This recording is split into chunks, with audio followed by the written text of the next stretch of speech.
Well, good morning, everyone. I want to welcome you to today's MSCI Optimum Safety webinar on incident investigations. We appreciate your attending. I want to make everybody aware as we go along here that you are going to be muted for the duration of the call, but you can submit questions via the question capability in GoToWebinar. If you look at the control panel, once you've logged in, you'll see that you can submit questions as Steve presents for the next 45 minutes, and I'd encourage you to do so. And then once we're at the end of the webinar and the formal presentation, I will read the questions to Steve that you have submitted. So you obviously, we encourage you to do that so that you can get the most out of the webinar. Can you go to the next slide, Steve?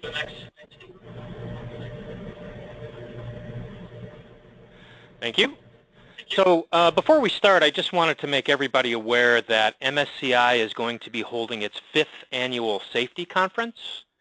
This year we are co-locating our safety conference with the National Safety Council's Safety Conference and Expo, and that takes place in Anaheim, California.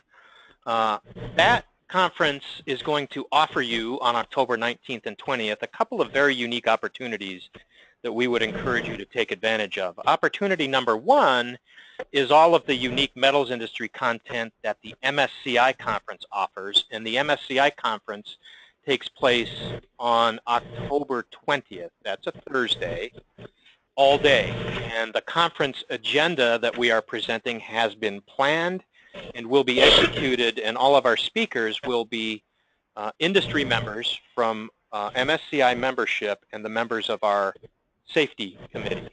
So that's going to be a very unique experience. It's not quite what we've done in the past, but when we looked at the responses that we got from everyone after the last 4 safety conferences, it was clear that we need to stick to our guns on metals industry content. So that's what we're going to offer.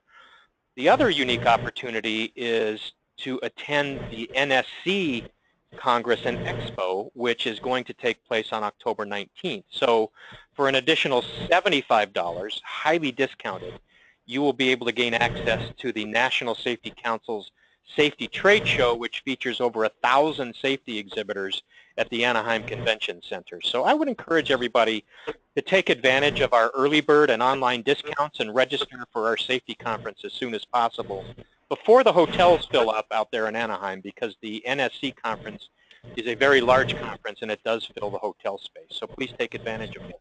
Discounts we're offering right now, and get your hotel room reserved before summer passes us by. With that, I'd like to introduce our speaker for today's webinar, which is Steve Yates. Steve is the president and the founder of Optimum Safety Management. I won't read you his bio, but I will say that Steve has done all of our quarterly safety webinars to date, has done a really good job. I think our members appreciate him being willing to do this and offer these webinars on a free basis to all of our members. And I want to also let you know that Steve, because I'm in a class. Steve is a very valuable member of MSCI. Steve's company is an affiliate member and a very valuable partner for us, not in small part because he's willing to do these webinars. So I'm going to turn it over to Steve, and then we'll come back and do Q&A when Steve's finished with his formal presentation. Thanks. Steve? Chris, thanks so much. I'm just trying to get the right slide up there, and thanks for the great introduction and the valued information on the safety conference. We're going to be in attendance with our staff there, and really looking forward to both the MSCI conference as well as the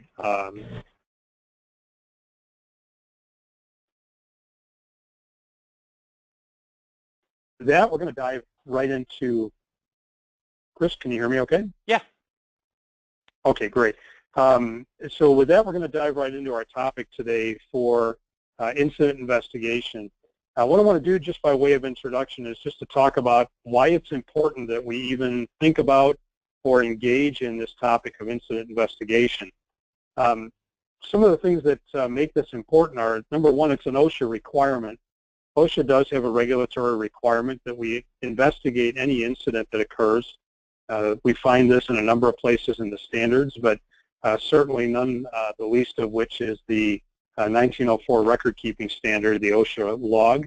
Probably most of the callers are familiar with the OSHA 300 log. So there are some requirements in the OSHA standards for us to do it. The main purpose behind that is investigating the incident to determine root causes so that we can mitigate the risk and not have that same incident occur again in the workplace. In addition, it's very important that we do this because of the insurance requirements. Workers' compensation insurance costs can be one of the largest costs to the bottom line of a business that can actually be mitigated when it comes to good safety practices. So it's a very important practice to control our workers' compensation insurance costs and prevent future incidents. The biggest question is what happens if we don't investigate? You know, we could have incidents that are occurring within our workplace that we won't find the cause of, and then we can have repetitive incidents. Many of the workplaces that we walk into struggle with things like PPE use, but yet they have a large frequency of foreign body to the eye injuries, and they wonder why those are not being mitigated or that they're still happening. And a lot of times when we look at their incident investigation process, we find out that they really don't do an accurate incident investigation. So I hope to share with the audience today some things that will kind of heighten our awareness of why we need to do it, and hopefully bring some things to you that will help in your investigative process to mitigate some of these risks and actually eliminate some of the hazards that you find commonly in your workplace. There's great benefits in improved prevention and safety. We can't, as safety professionals and operations managers, always find every hazard to our employees, to our own dismay, right? We'd like to think that we can do the best job of finding all of the different things that happen or could happen within our workplaces, but unfortunately we don't always find them all. There are tremendous benefits in prevention and safety if we can do adequate and effective incident investigation. And then obviously the overall cost of incidents and being reduced. This is not only the monetary or financial cost, but the cost to human capital. So as we have our valued assets, the most valuable asset of a business being its employees, there's a tremendous cost to the employee, the families, the community, the business itself as people are injured in the workplace. So we want to reduce those costs of human capital as well as then the financial costs. When we start talking incident investigation, I would be remiss if I didn't present for a minute on Heinrich's triangle. This is a study that was done many years ago on large accident pools, and what was discovered was that for every one serious injury that occurs, maybe a fatality or a serious fracture or that type of thing, there were 29 minor injuries that led up to that could have possibly predicted it. 29 minor injuries that if we were able to eliminate those, we might have been able to eliminate the serious injury. Prior to that, in his studies, he found that there were 300 non-injury incidents, or what a lot of people refer to as near misses, that could have been predictors. And then as we look at the broader base of activities within a workplace, he found that there were potentially 700,000 unsafe behaviors. A lot of people think Heinrich had a lot of time on his hands as he was counting all of these unsafe behaviors, but it's a very interesting study because as we realize the unsafe behaviors can be a predictor of all the way up to the serious injury. And the more unsafe behaviors we eliminate, the smaller the base of our triangle gets, which means the less near misses we're going to have and the less minor injuries, and hopefully totally eliminate that serious injury, which might have been a fatality. Now, as safety professionals and those concerned with safety and maybe with safety as a part of our job responsibilities or titles, we want to utilize this study. And the way that we teach on this when we're talking with operations managers, safety professionals, even frontline supervisors or workers, is we want to utilize the data out of Heinrich's triangle as a target. It would be very poor of us to do safety in the bullseye method only, utilizing this study and this target. Because if we wait for trying to shoot at the bullseye of this and we wait for the single injury, the most severe injury to occur before we do an investigation or before we try to mitigate a risk, what that means is that somebody has suffered a very significant injury before we're taking action. And I think we'd all relate to the fact that that's not best practice for safety. As we look at the next ring out, though, we start to look at our less serious injuries. Maybe these are first aid injuries or scrapes, slight cuts, that type of thing. That's getting better. If we can capture data even on first aids, and many of the workplaces that we work in don't actually capture that data. There's very few that we find that will begin to investigate or look at first aid incidents. So we want to make sure we're stepping out and capturing those. The most proactive workplaces we see, or many of the most proactive workplaces we see, will begin to actually incorporate near-miss data. Drop load with a crane will be investigated. Near-miss forklift incidents will be investigated. Near misses with machine tools or machine guarding issues will be investigated. And this is getting even better because now we're preventing many more injuries than waiting until we have the more serious ones. But the absolute best is to begin to examine the workplace for unsafe behaviors, utilizing things like some of the behavioral-based programs where we do safety observations and counsel with employees and discuss activities that they're doing that could be considered unsafe. The workplaces that are beginning to engage in those types of activities and looking further and further out on this target are the ones that have the absolute best incident rates within their workplaces, and they're eliminating many more of these incidents than others. So just some things to think about and the importance of accurate and effective incident investigation as we get started. So as we continue our introduction, we've talked about some of the benefits, but here's some additional ones. So incident prevention, identifying training needs. Obviously, we're able to prevent further incidents of the same type, but if we do a good and effective incident investigation, we also identify training needs within our workplace where you might identify that you need to enhance torch cutting safety training or a particular aspect within it as you've done your root cause analysis, some of the things we're going to talk about today. The other is that you can identify strengths in your workplace from a safety standpoint. And these are great opportunities for encouraging your management, encouraging your supervisors and your workforce, the actual people that are working on the front line. You can use your incident investigation actually as a morale booster, encouraging people that they've been doing the right thing. So when you find those things, don't just look for the negatives, look for the positives and use it as a morale booster. You can also improve your operations.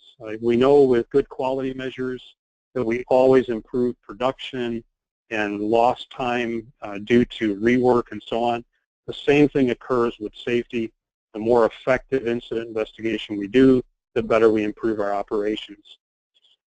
If this is done properly, it can also boost your employee engagement.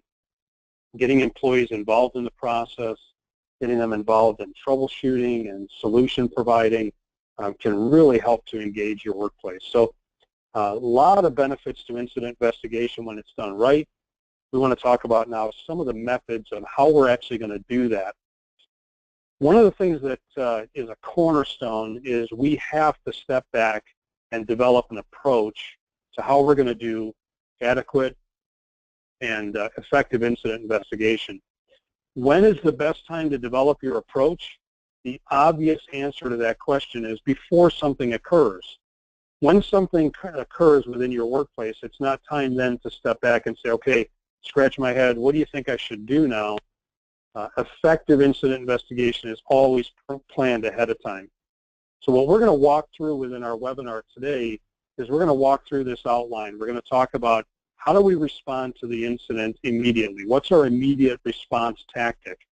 We're going to talk about how we are going to investigate the incident, some things to think about there. We're going to talk about analyzing your findings and determining root cause. Then we're going to talk about making recommendations for corrective action. This is very important that we do this well and that we do it thoroughly and we make good and accurate and effective usable recommendations. Next, implementing changes. How are we going to do that? How are we going to get buy-in? How are we going to make sure that people actually engage the changes we're talking about? And lastly, what about the follow-up activities? We want to make sure we're getting the results that we set out to get. So how do we do accurate follow-up and adequate follow-up? So let's dive right in. Let's talk about the response. Okay, first thing, right? Something happens in your workplace. What are the things that you're going to do to respond to this? First thing, obviously, is to care for the injured worker, if there are any. And you may be responding to incidents that don't actually have an injured worker involved. We still need to have a good response, investigation, root cause analysis, all the other things we just talked about. But primary, we want to respond and care for that injured worker. So that may be responding by calling 911, calling your emergency responders in. You may have an emergency response team within your own facility. However you deem that you're going to respond to emergencies, you need to have that as part of your response tactic. The people that are responsible for first responding need to be aware of it, and they need to know what that looks like, and they need to be trained on it. Don't forget, if you're going to respond to an incident by calling EMS services, you want to make sure that somebody is dispatched outside of your facility to look for them and then notify them where the response needs to occur within your facility and escort them into that area. We don't want to have EMS responding to a 200,000 square foot facility with 12 entrances around its perimeter and not knowing where to go or which entrance to respond to. Next thing we want to do is we want to secure the scene. It's very important that we secure the incident scene. Now, disturbing the scene to respond to an injured worker, that's one thing. That needs to be done, and we don't want to worry too much about the incident scene as far as getting to the worker, removing things out of the way to get EMS into the area.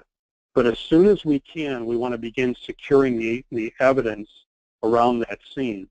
There's investigations that need to be performed by multiple parties. There's many different stakeholders, people like your insurance carriers and so on. And we want to make sure that we prevent spoliation of evidence. In the event, in particular, of a fatal worker injury, that is a crime scene until the police determine that it is not. So they even have, they are even a stakeholder, and we want to make sure that we prevent any spoliation of evidence. So you've got to preserve all of the incident evidence that's there. That might mean caution tape, keeping people out of the area, and so on. And then you're going to want to begin contacting stakeholders. In order to do this, you need a predefined call tree. You want to have a list of the people that you want to contact in a defined order and make sure that management is contacted very early on in the process. If the incident requires that you contact outside counsel, you may have third-party consultants such as Optimum or a safety consultant who's going to come in and assist with that incident investigation. You might have forensics folks that need to come in if a crane was involved. There could be a whole host of different people, but you want to have a predefined list of who and how you would contact them and when. And then for more information on this, the very first webinar that we did for MSCI back in March of 2015 was a webinar with Matthew Horn from Smith Amundsen, who's also a member with MSCI, available to assist members in the event that you have incidents like this. Matt and I discussed responding to catastrophic incidents, and I actually have a handout that was given during that webinar that's loaded into your webinar handout section for today, and you can feel free to download that along with the other materials that are there. So once we get through the response, now we're into the investigation process, and we want to be prepared for this and use a pre-formatted approach for consistency. You want to make sure that you have things like incident investigation forms and witness statements and so on. Optimum clients have access to our Optimum Incident Response System, and that's a trained process that we take a client through, and they have vehicle diagrams and all types of different forms for collecting witness statements and sending somebody off to the clinic, even with medical instruction forms and so on. So you want to make sure that you have that type of a pre-formatted approach so that you can have a consistent incident investigation as you go through this process. You want to ask thorough questions using the 5 W's. The who, the what, the when, the where, the why. They throw an H in there if you'd like and ask a little bit about how it happened. But we want to make sure that we're gathering details through this investigation process. As we go through our investigation, we want to inspect the scene. We teach our safety professionals here that they need to do this at a couple of different levels. First is at an overall level. When you walk into an incident scene, it's very easy to get drawn into a detail within the scene and lose sight of some of the other aspects.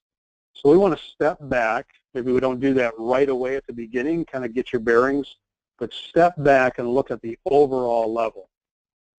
We want to take pictures of the overall scene so that there's kind of a roadmap from outside of the scene that you can piece together the incident with some more of the detailed photos you're going to take at a detail level as you move into the scene. You want to collect samples if there's a material that was involved or a dust that was involved or things like, let's say there was a Hilti ram or a ramset gun that was involved. You want to collect some of the loads or some of the pins that were used or any of the different items that were involved in the incident. You want to make sure you're collecting both photographs and samples of that material. You want to do that when you take photographs very carefully. One of the issues that we have is that when we walk into an incident scene, we might be investigating something that occurred with a soil pile, let's say maybe a utility hit, and we end up with photographs that are detailed, taken very close to the spoil or the soil pile, and then we end up with pictures that were taken at a distance. And both of those photos look exactly the same. Whether you're looking at a clump of dirt or a large pile of dirt, the photograph doesn't denote the scale. So what we do often is if we're taking a picture of something that's small, we'll put a pen in the photo or a tape measure, or I'll have my boot in the photo as I'm looking down taking a photograph of something.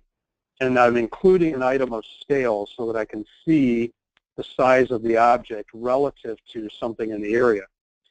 Within a plant environment, you might take a picture of something like an ingoing nip point between two rolls. If you take that picture wide and you've got 2 4-foot diameter cylinders with an ingoing nip point, or you're focused in very tight in between 2 2-inch diameter cylinders with an ingoing nip point, your photograph might look the same. So include items of scale, tape measures, pens, other items that would denote some scale. I think you get the idea there. But we want to document as we inspect the scene. And we're going to talk about some items to gather here in a little bit. But we want to make sure as we're gathering photographs and other documentation, make sure that you're documenting well.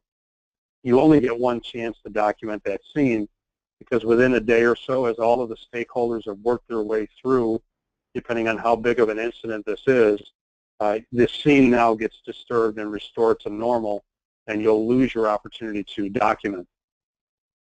One of the main things that we do when we do an incident investigation is we interview witnesses. And if we have an incident that has 5 witnesses, and I walk onto the scene and I gather all of my witnesses together, and I say, okay, I need to interview you all, so or witness 1, please tell me what you saw. And then witness 2, tell me what you saw. And I do that when they're all together. By the time I get to witness 3, their story is sounding more and more like witness 1 and 2. By the time I get to 5, it's a blended story. So you want to make sure that you segregate your witnesses, separate them, and keep them kind of sequestered on their own. And then at that point, you're going to interview each one of them privately. When we interview them, we want to place emphasis on fact-finding, not fault-finding. Questions or statements like, so you were involved in this, weren't you? You know exactly what happened. Any of that accusatory tone is off limits during interviews.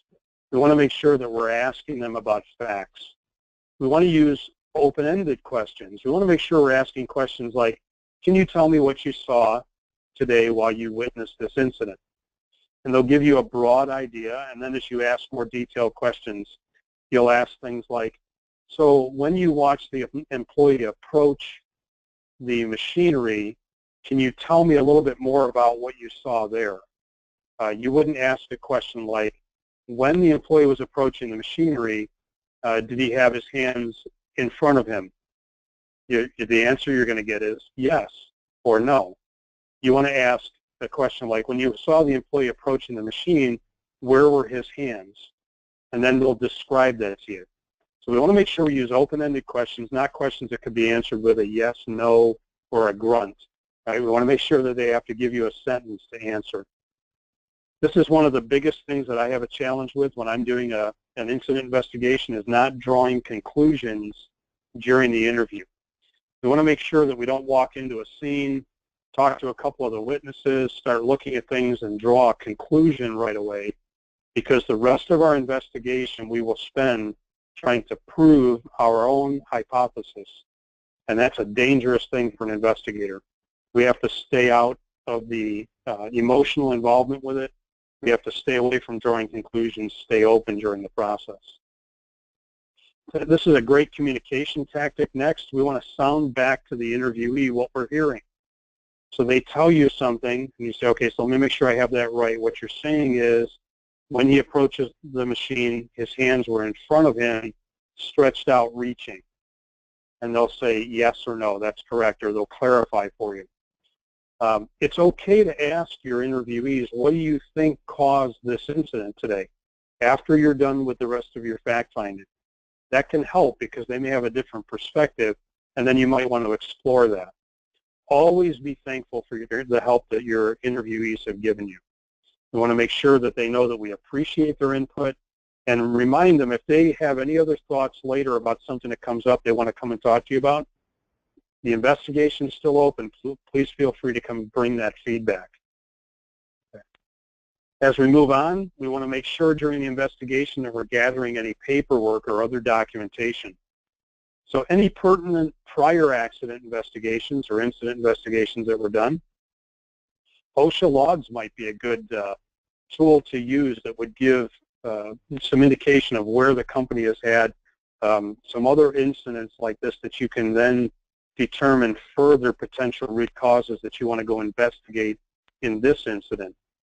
Any drawings, specifications, other pertinent documents, don't be afraid to overuse your camera, where you might have a inspection crane or a forklift that was involved.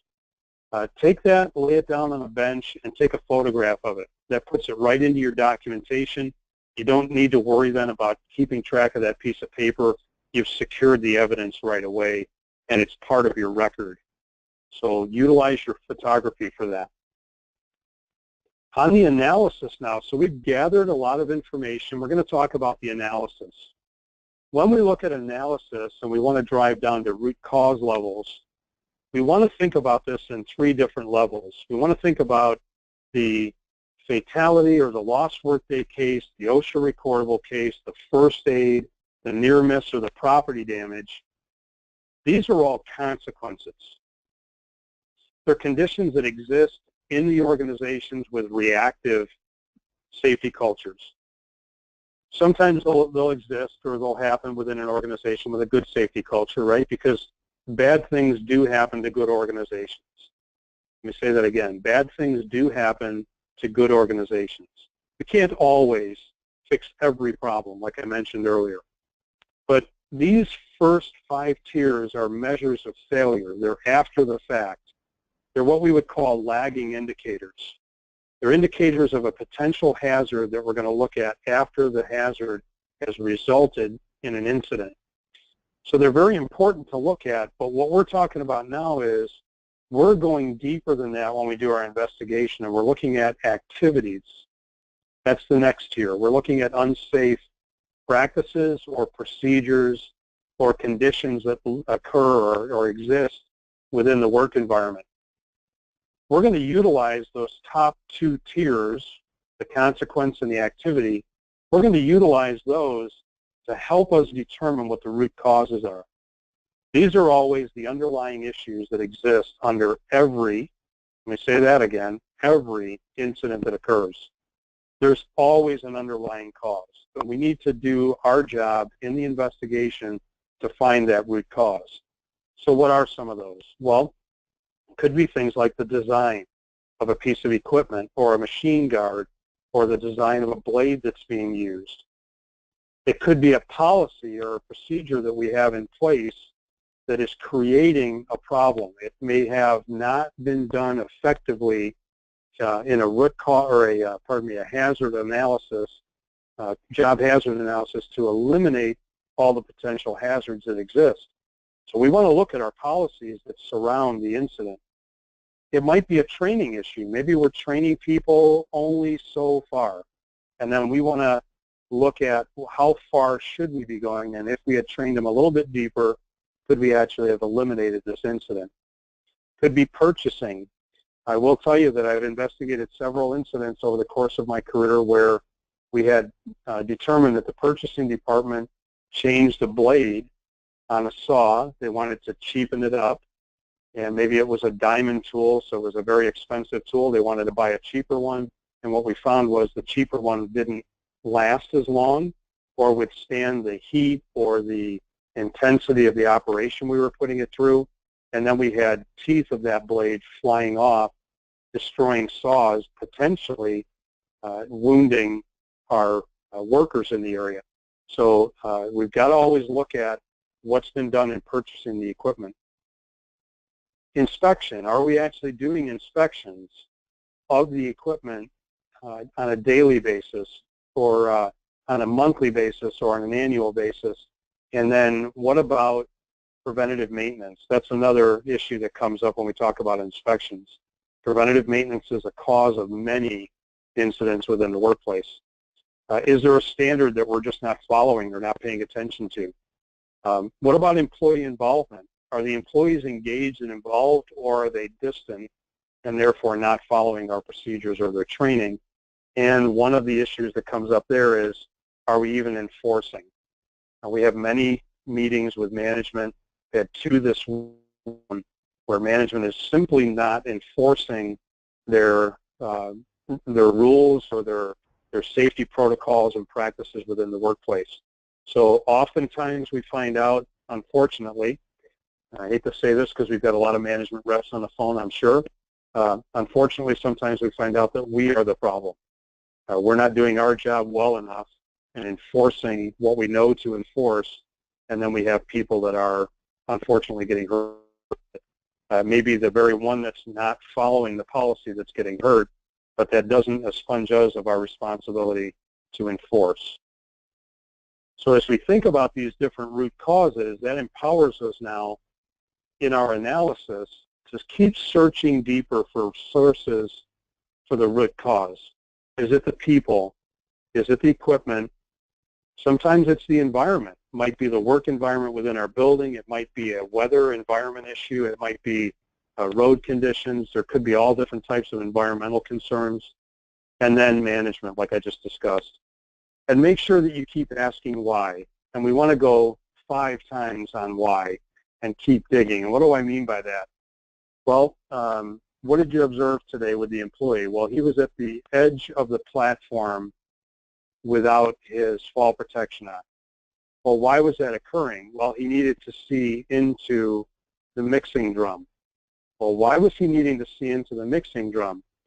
Well, the reason he had to go up onto the platform and see into the mixing drum was that the scale that weighs the material in the drum was not functional. Why was that scale not functional? Well, the scale wasn't functional because it broke 2 weeks ago. We've had a work order into maintenance, and they've not been able to repair it yet. Why are they not able to repair it? Well, the part's back ordered.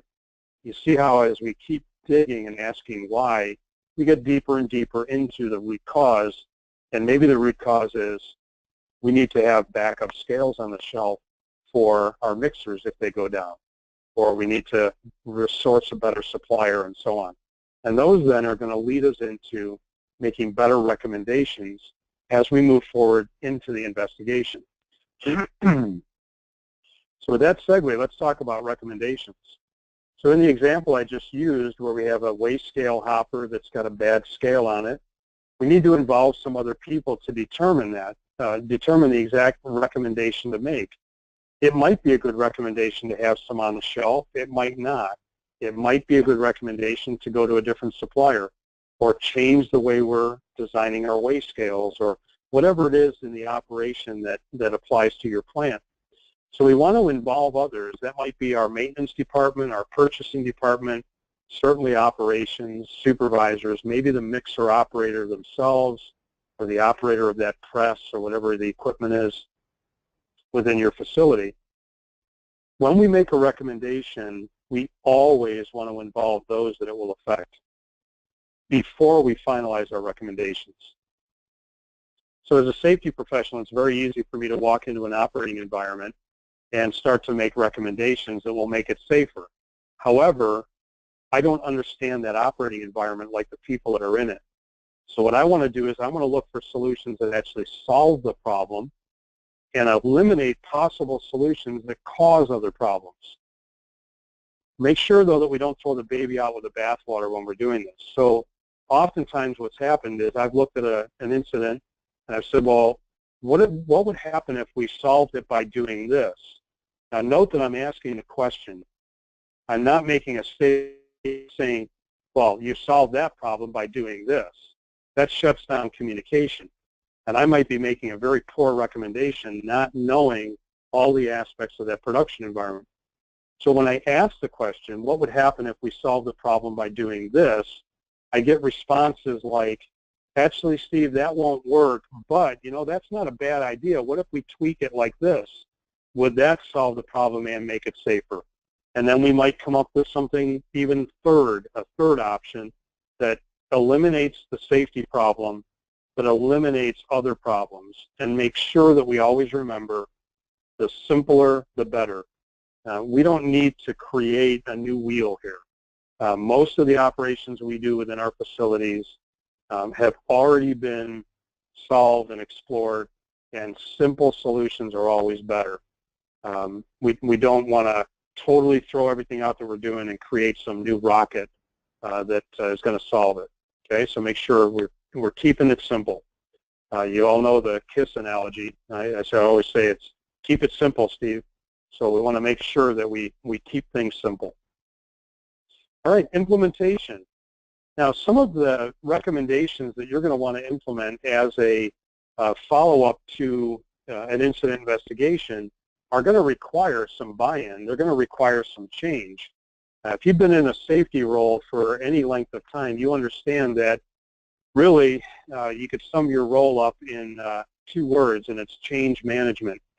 You're really responsible to change people's behaviors, their work environments, the way they interact with them, the way management interacts with them and thinks about them.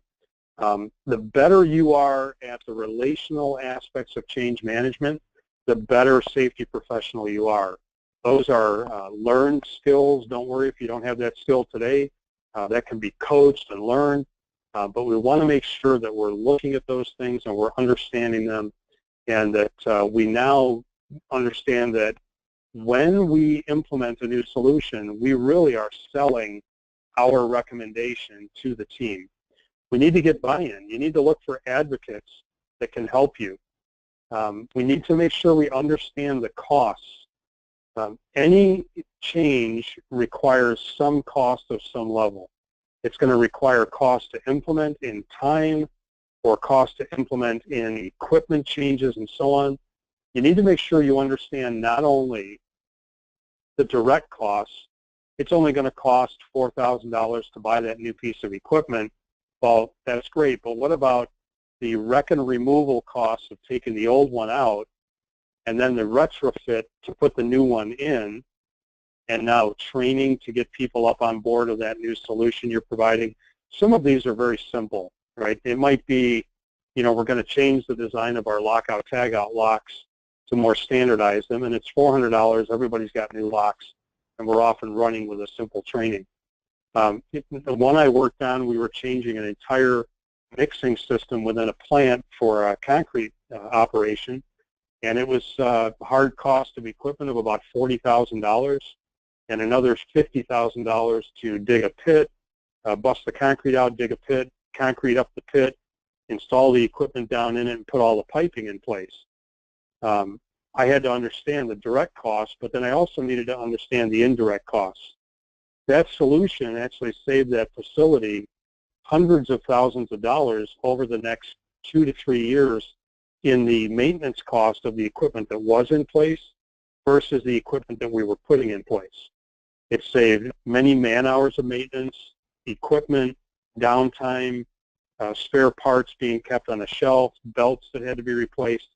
And the main reason we were looking at it was because we kept injuring employees' backs because of the manual labor operation the old system was causing.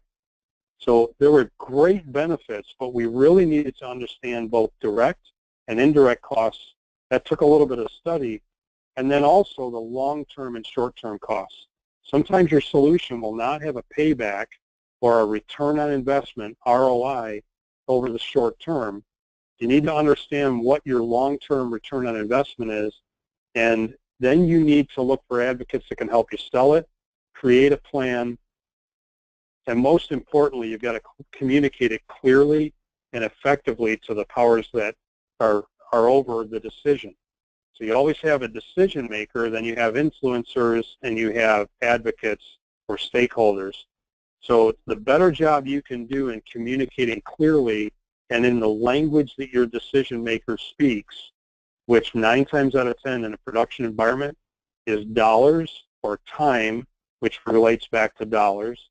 So if we can speak in currency and equate everything to that, we have a much better success rate of actually getting our implementation put in place that's going to then improve quality of work environment, quality of life, health, safety, productivity, bottom line, etc. You get all of the advantages when you can sell it effectively, but again, more often than not, you've got to be able to communicate in bottom line dollars, because that's how our management thinks. It's what business operates on, is bottom line dollars and cents. We have to be able to equate that. Okay, once you do that, you're going to find that the business decisions are very easy for an upper manager to make, and they can support it and get on board. If you have any questions on that, I love talking about that type of thing. Bring them up in the Q&A. We can go through some other examples, and it's actually a pretty interesting topic. The follow-up, here we are. So now we've implemented our solutions, and we want to talk about the follow-up. Why is it important that we do good, effective follow-up? Well, you've set out with a solution that you've implemented, and you had a destination in mind. How will you know if you're still on course if you don't do good follow-up? And if you're the investigator and the one who's recommending it, you want your name attached to successful implementations because you need to be able to sell the next one. So you want to make sure that you track it, that you're on course, you have some metrics, things you're measuring. You need to have an understanding of where changes are needed. Again, back to the don't throw the baby out with the bathwater analogy, we want to make sure that we understand where we can tweak our solutions to still get back on course without somebody looking at it and saying, that's not working, rip it out, go back to the old way. Because the old way didn't work either. It ended up causing an injury or a significant incident. We want to make sure also that we're achieving our incident reduction goal. So we should have a goal in mind. When we implement this solution, it should end up reducing this number of injuries or have this impact within our plant environment. And then we want to identify any system breakdowns. The system that we're implementing, is it breaking down anywhere? Are people having a hard time adapting to the new implementation? Do they need different PPE? Do we need to redo our hazard analysis? Do they need better training? Do they need other equipment that's going to assist them in making it work right?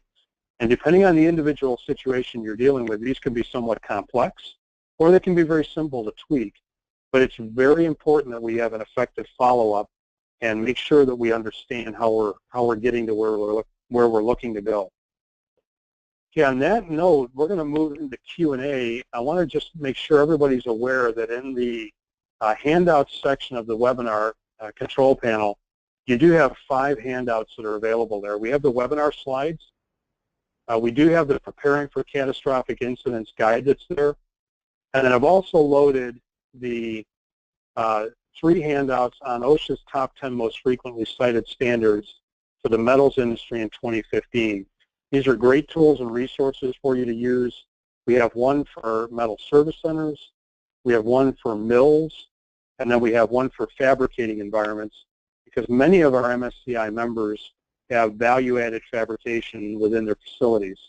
So those are 3 great resources to help with some of your hazard assessments and looking for different incident or hazard potential within your facility.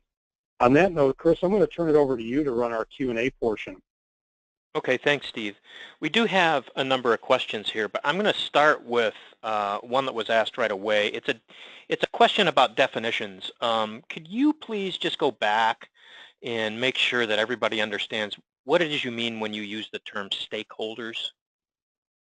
Yes, yeah, excellent. Great question.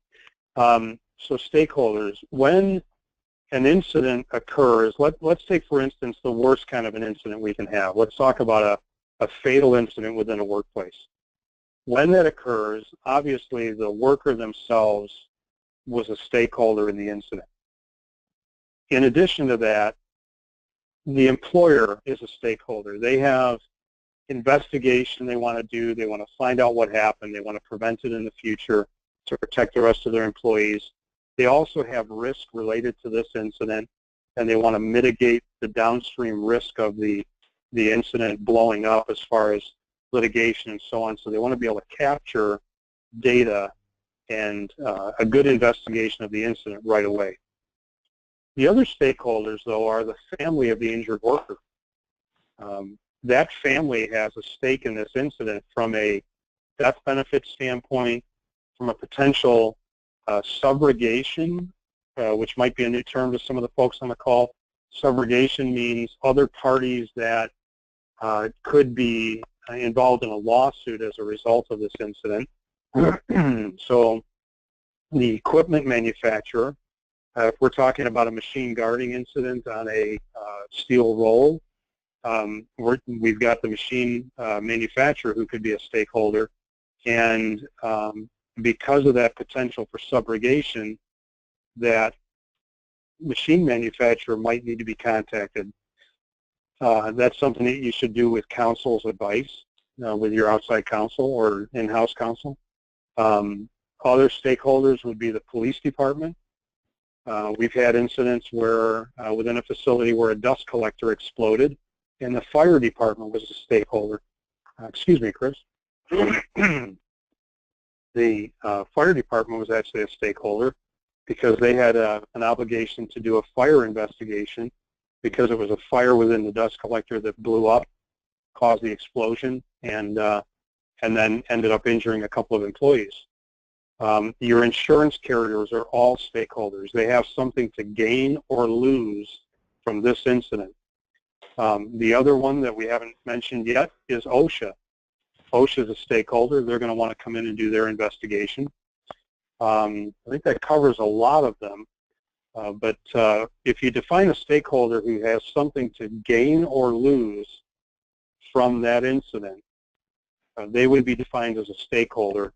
And as a management team with your counsel, in-house or outside counsel, you would determine who gets access to the scene and who doesn't, and when you can clean the scene up and restore it to use for production again versus having to hold that scene open. We have seen, in the case of that dust collector explosion, unfortunately that incident scene was held as off limits for, I think it was approximately 3.5 weeks before everybody had collected all of their information and artifacts to do their proper due diligence on the incident. Thank you. That's actually pretty clear to me now. Okay, good. A couple of questions that surround interview processes. You spent quite a bit of time talking about that process, and a couple of questions have come up that I think are interesting. Number one is there any set of templates or any kind of training that's available to folks who don't want to have to sort of learn on the job under fire to do that kind of interview? The best method I've seen for that is individual training with an organization like ours. When we come in to do this training for one of our clients, we're often doing some role play exercises and teaching those principles within the facility. And we would do that with the management team. So there's, we can certainly do that. There's organizations that might be local to some of the members that are listening. We can certainly come out and do that even at a distance. But that's usually the best way to do that.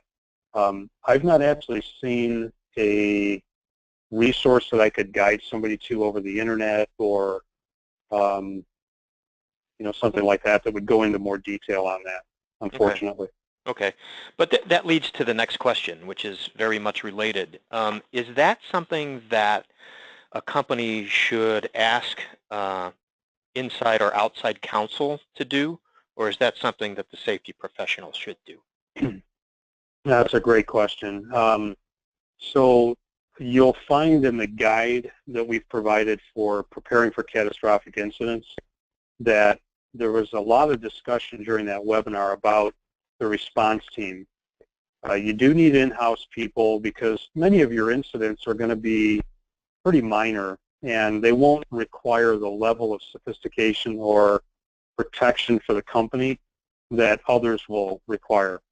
So if we're talking about small lacerations or near misses, most of that can be handled with in-house folks, in-house resources. And I'm speaking generally. Some of the people that may even be on our call are very seasoned safety professionals who are working for very large organizations and have the ability to handle very complex incidents. Many of the people that are on our call, though, I think probably the broadest band of our callers would be folks who are dual responsibility operations with a safety title, safety responsibility. When you get into very complex incidents, you're going to want outside counsel engaged in the process, and oftentimes you'll want your outside counsel to engage a third party like an Optimum that would come in and be the eyes and ears in the investigation and run that as a third party. And the reason for that is that all of our work, if we're engaged by a outside counsel, and I've heard some discussion between attorneys. I'm not an attorney, so I can't speak to this, but I have heard discussion between attorneys, and there's much debate as to whether or not an inside counsel can actually secure an attorney-client work product privilege. Okay. This gets pretty detailed, but with outside counsel, if they secure third parties, all of the work that we do on that investigation is secured within the attorney-client privilege, and it's not discoverable in litigation down the road in the case of subrogation or third-party claims or any of the other litigation that comes out of these types of incidents. And Chris, there is discussion of that in that old webinar. I think, well, yeah. And so on that guide, there would be some information there. And I would say if anyone has questions on that, they can feel free to give us a call at the safety helpline, and I'd engage conversations like that with individual members to help with that. Okay, thanks, Steve. One last question, because we're running out of time, but this goes into the area of root cause that you talked about. Is it the case that root causes will always ultimately be pretty obvious when you investigate far enough, or are there actually cases where root causes are just fuzzy and it can't be determined that there is one or even multiple obvious root causes? Have you ever run into anything like that? Yeah, that's the sticky wicket, right? As they say, of doing incident investigations. It's Yes. It's not always very easy. one that comes to mind, I'll try and do this quickly, but one that comes to mind was a crane collapse with a field erection service. So this was a construction-related activity, but what ended up happening was after a very long investigation and multiple conversations with the crane operator and finding out exactly how his crane operated and what he had to do to set the crane up, we found out that he set up his crane indicator, which is called a LMI, or load moment indicator. He set that up showing that the crane had additional counterweights on it that it did not have. So the crane calculated that it could reach further and with more weight than what it was capable of in its current configuration because he set it up wrong.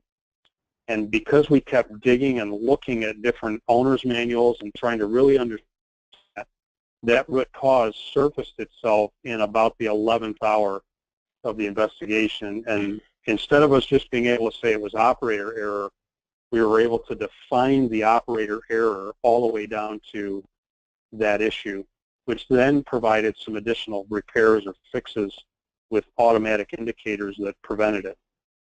So I think that's an example of what you're asking about. Okay, yeah, thank you. I think that is. All right, so I think we have about 5 minutes left. So Steve, we should probably move on to the wrap-up phase of our webinar. Absolutely. Thank you. Absolutely. Just one quick advertorial, once again, for the MSCI Safety Conference. And we talked about it earlier. I did anyway. Just as a reminder, this is a safety conference that is planned, developed, and delivered by metals industry safety professionals for the metals industry. It is no other safety conference like it. So if you're going to pick a safety conference to go to, this is the one to go to. And by the way, you'll meet a whole bunch of people, peers of yours, who have the same concerns, and it's just a great opportunity to get to know those folks and share notes, talk about best practices and things like that. So thank you for showing that slide again, Steve. I really appreciate it. Absolutely. Absolutely. And just in closing, I do want to just remind everybody that Optimum does provide a safety management assessment service. We find this to be a great starting point for organizations who are elevating folks within their operating environment into a safety role. It helps us to come in and assess where you are and help with gap analysis and training for those new safety professionals to set them up for success. So I would encourage you, if you're in that role, maybe new for the first time, or you're wondering, what am I missing in my safety process? This is a great process to engage in. Feel free to give us a call here at Optimum on our safety helpline or through our regular office number, and we can talk about having an assessment like that done at your workplace. We've done them for a number of MSCI members. They're finding them a great benefit, and we can even provide referrals on those if you're interested. Any other questions as we come out of this webinar, feel free to call us at the Safety Helpline. Here's the phone number. You can also email us at safetyhelpline@optimum-usa.com. And again, I'll encourage you to take advantage of the handouts that are in the webinar center. If you have not gotten those yet, or if we close that too soon for you today, feel free to email us at the Safety Helpline. Again, safetyhelpline@optimum-usa.com. We will gladly return those handouts back to you. And again, thank you on behalf of Optimum Safety Management and MSCI for attending today's webinar. Have a great day. Absolutely. Thanks, everybody.